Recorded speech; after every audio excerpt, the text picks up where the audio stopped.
Oh,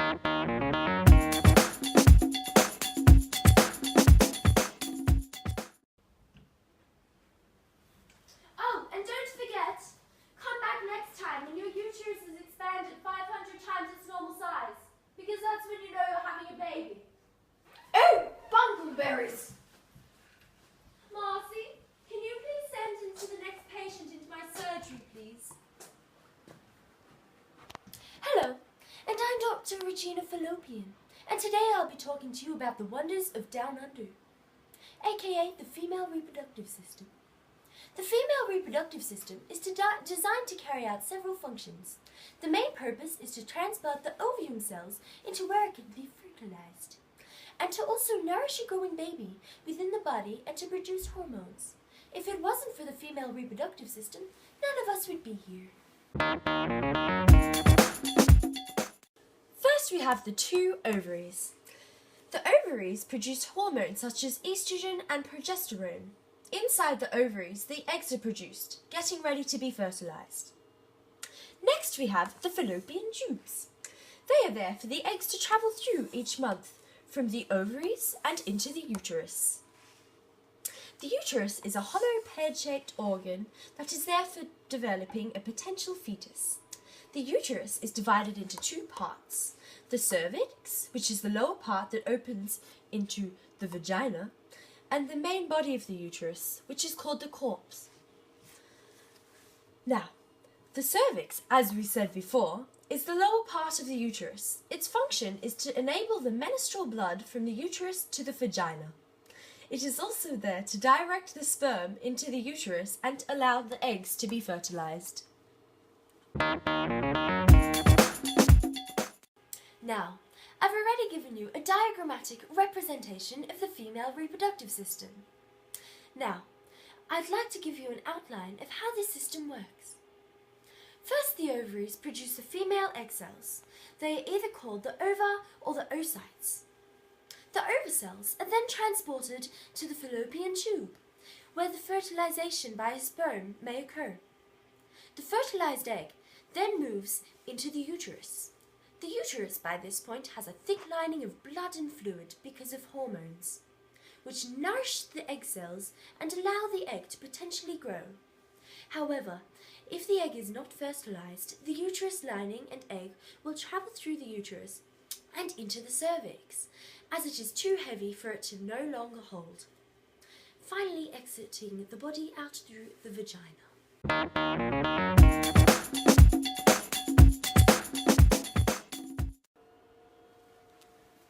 Now let's move over to my advanced medical imaging system so I can show you some of the unique cells that you can find in the female reproductive system.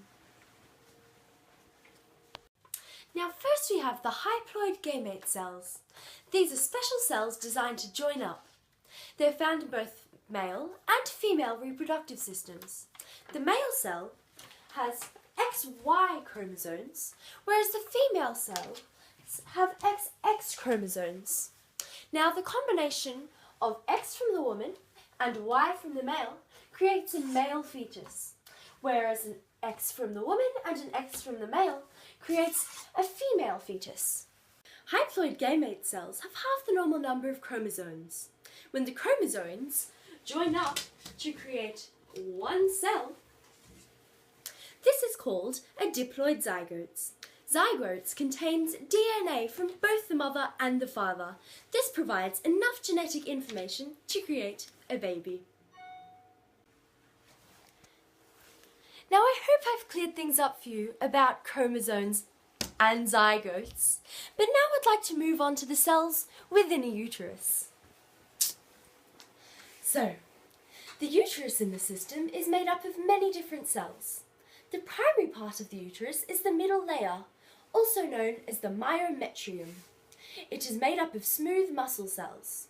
Smooth cells cause uterine contractions. These contractions occur during labour, female orgasms, and frequently contracts throughout the menstrual cycle. The outer layer of the uterus, also known as the serosa or the perimetrium, is a thin layer of tissue made of epithelial cells that coats the uterus, epithelial cells moves mucus and other substances throughout the fallopian tubes and the uterus. The cells can also set up a physical barrier to stop infections.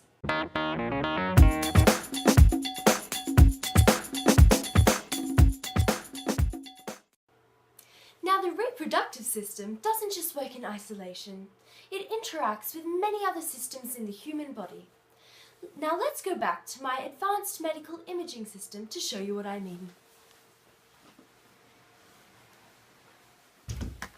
Now first we have the integumentary system. It's basically just skin. It covers and protects the reproductive system along with the rest of the body because it defends from the outside environment and other things that could potentially cause physical harm. Now we have the musculoskeletal system.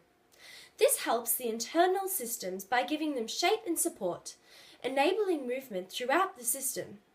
This system allows the uterus to contract and expand and for the vagina to open and close.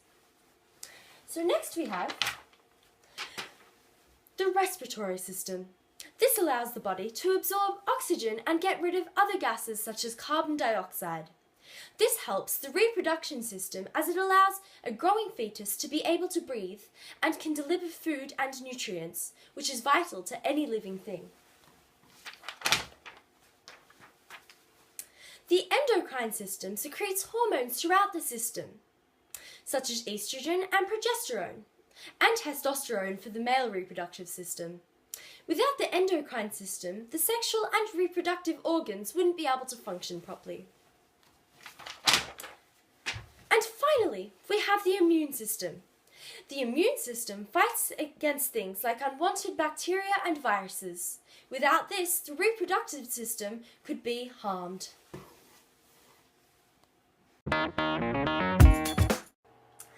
Now sadly that's the end of our consultation, but I'm going to prescribe you a few fun facts to stimulate your mind. Now you may have overheard me earlier talking to my previous patient and talking about how during pregnancy the uterus will expand up to 500 times its normal size.